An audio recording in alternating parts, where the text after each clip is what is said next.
Teman-teman, mari kita berdoa sebelum kita membaca dan merenungkan firman Tuhan. Mari kita berdoa. Ya Tuhan yang baik, saat ini kami berkesempatan membaca dan merenungkan firman Tuhan. Kesempatan ini biarlah Engkau sempurnakan melalui tuntunan Roh-Mu yang kudus, sehingga kami dimampukan untuk menjadi semakin seperti Kristus, terus mengerjakan kehendak Bapa di dalam kehidupan kami sesehari. Tolonglah kami ya Bapa, di dalam nama Tuhan kami Yesus Kristus kami berdoa. Amin. Teman-teman, bacaan kita diambil dari Yohanes 3 ayat 5-8. Saya akan membacakannya untuk kita semua. Yohanes 3 ayat 5-8. Jawab Yesus, "Aku berkata kepadamu, sesungguhnya jika seorang tidak dilahirkan dari air dan roh, ia tidak dapat masuk ke dalam kerajaan Allah. Apa yang dilahirkan dari daging adalah daging, dan apa yang dilahirkan dari roh adalah roh. Janganlah engkau heran, karena aku berkata kepadamu, kamu harus dilahirkan kembali. Angin bertiup kemana ia mau, dan engkau mendengar bunyinya, tetapi engkau tidak tahu dari mana ia datang atau kemana ia pergi. Demikianlah halnya dengan tiap-tiap orang yang lahir dari roh." Teman-teman, yang berbahagia adalah setiap kita yang mendengar firman Allah dan yang mengerjakan dalam hidup kesehariannya. Haleluya. Teman-teman yang dikasihi Tuhan, kalau kita berbicara tentang kilometer nol, kita tentunya mengerti yang dimaksud kilometer nol itu adalah awal dari sesuatu. Kalau kita berbicara dengan orang Jogja, maka kita akan mengetahui orang Jogja mengenal kilometer nol itu adalah di ujung jalan Malioboro. Kawan-kawan yang berdemonstrasi 98 atau yang hari ini ada kelompok-kelompok yang menyuarakan suaranya melalui demonstrasi, seringkali berkumpul di titik 0 km. Kilometer yang ke-0 ini menjadi menarik karena dimulai dari kilometer 0 ini, seseorang dapat mengukur jarak menuju ke tempat yang lain, entah dari situ ke kota yang lain, dari situ ke pantai, dari situ ke Gunung Merapi, dan seterusnya. Kilometer 0 adalah awal, titik ukur, titik mulai dari perjalanan. Ketika kami dulu berdemonstrasi di tahun 98, kami waktu itu berjalan, berangkat dari situ menuju titik di mana kami ingin menyuarakan suara-suara tentang perubahan-perubahan. Jadi disitulah titik kumpul, disitulah titik awal, disitulah fondasi, disitulah kami merancang, memulai perjalanan, dan seterusnya. Itulah kilometer 0. Nah teman-teman, hari ini kita berbicara tentang Nikodemus. Nikodemus yang berjumpa dengan Yesus. Tentang kelahiran kembali.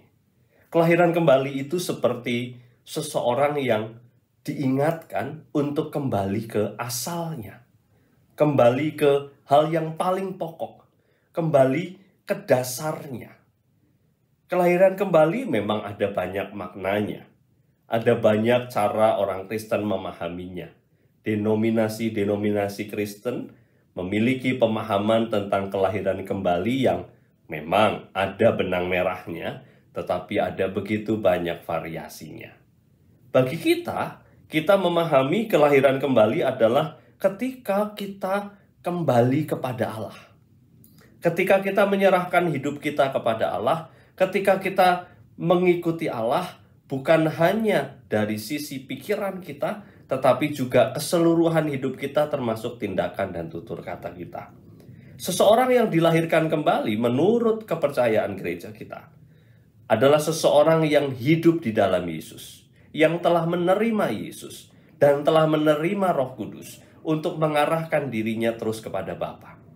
Jadi seperti orang yang berjalan memulai dari titik nol lagi, titik di mana kita kembali kepada Bapa lalu menjalaninya dengan tujuan yang sama, yaitu Bapa sendiri dengan caranya sendiri. Ya, bukan dengan cara kita tentu, bukan cara dunia, tetapi dengan cara roh, kalau bahasanya tadi yang disebut oleh Yohanes. Kelahiran kembali sebenarnya bukan hal yang asing. Ketika orang Yahudi dengan tradisi namanya proselitisasi, membuat orang non-Yahudi menjadi Yahudi. Ketika dia disunat, dia mengikuti tradisi Yahudi, maka orang Yahudi menyebutnya dilahirkan kembali.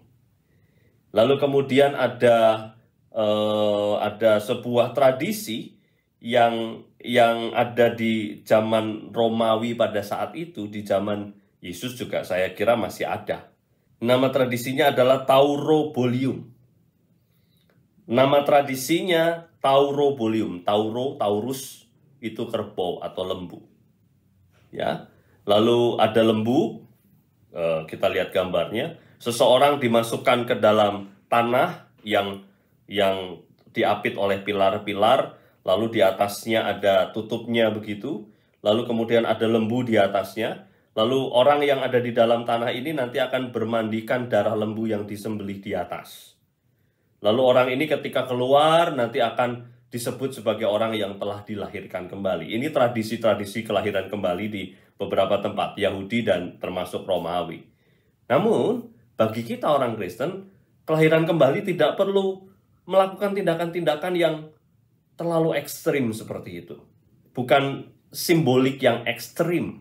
Tetapi justru kelahiran kembali itu menyangkut dari dalam diri kita. Apakah kita mau menerima Yesus dengan sungguh? Ketika saudara dan saya menerima Yesus dengan sungguh, maka kita pada saat yang sama disebut telah dilahirkan kembali. Disebut sungguh itu bagaimana sih? Disebut sungguh itu ketika kita mengarahkan diri kita pada Bapa, mengikuti kehendaknya, menjalankan kehendaknya, menjauhi dosa, menjauhi hal-hal yang negatif, menjauhi pikiran-pikiran yang kotor, menjauhi perkataan-perkataan yang kotor, melakukan tindakan kasih dan hidup kudus. Disitulah disebut sebagai kelahiran kembali. Maka dari itu, dengan tema kita hari ini, saudara dan saya diajak untuk bersama-sama kembali ke titik nol. Kembali pada Yesus, kembali pada Bapa melalui tuntunan Roh Kudus. Supaya hidup kita semakin hari semakin baik. Ada kelahiran kembali yang terus-menerus terjadi di dalam hidup kita, yaitu dengan membuat diri kita semakin bersih, semakin kudus, semakin berkenan di hadapan Allah. Itulah kelahiran kembali. Saat kita di dalam hati kita menyatakan iman pada Yesus dan melalui perbuatan kita yang nampak, kita menghasilkan buah-buahnya. Tuhan Yesus memberkati. Amin. Ya Tuhan, terima kasih untuk berkat-Mu hari ini. Kami diingatkan untuk menjadi manusia baru.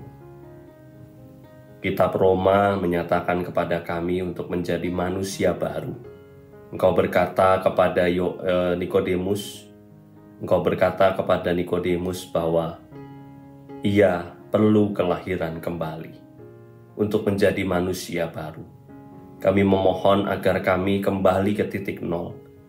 Kami mau untuk terus mengingat Bapa dan panggilan iman kami, supaya kami hidup terus diperbarui, menjadi manusia baru hari lepas hari, semakin baru, dan terus-menerus dilahirkan kembali dalam proses iman kami untuk menjadi semakin bersih, semakin kudus, dan semakin serupa dengan Kristus. Jangan biarkan kami memahami kelahiran kembali satu kali untuk selamanya. Tetapi kelahiran kembali itu juga adalah bagian dari proses perjalanan. Bagian dari bagaimana kami menghayati dan membuat hidup kami semakin berkenan di hadapan Allah. Tolonglah kami Tuhan dalam perjalanan kami hidup ini, untuk kami boleh terus dapat dilahirkan kembali di dalam perjalanan sepanjang hidup kami. Terima kasih Tuhan, kami berdoa di dalam nama Tuhan Yesus Kristus. Amin.